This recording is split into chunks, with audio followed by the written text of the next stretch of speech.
د تیر شوي اووه میاشتو په افغانستان کې پاکستانیان پساو دي او هغه عوامو ته اپیل کوي چې زموږ دپاره اواز اوچت کړي چې دا بارډر کولاو شي او موږ به د بارډر راوړو. زموږ سره د خروسکو روپۍ چې دی دا هم نشته. نو عوامو ته هم اپیل کړی، حکومت ته هم درخواست کړی دی چې دا بارډر کولاو کړي چې موږ در واوړو.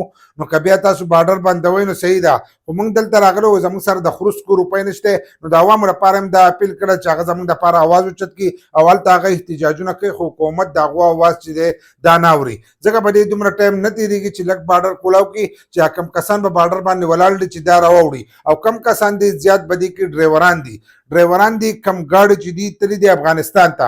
نو چې بارډر بند شو نو هغه ګاډي چې دی هغه په افغانستان کې پاتې شو او دې خوا ځینې په پاکستان کې پاتې شو. که افغانستان صحیح عدل ته پاتې شو نو دې هغه بارډر چې دی هغه پسې بند کړو. چې بند یې پسې کړو نو هغه ډرایوران وایي زموږ سره اوس د خروسکو روپۍ چې دی دا هم نشته، ځکه زموږ په ګاډي کې چې کم ډیزل و هغه ډیزل موږ راواخیستل، هغه یې وخوځ کړل، د هغې هغه روپۍ چې دي هغه موږ هم وخوړلې.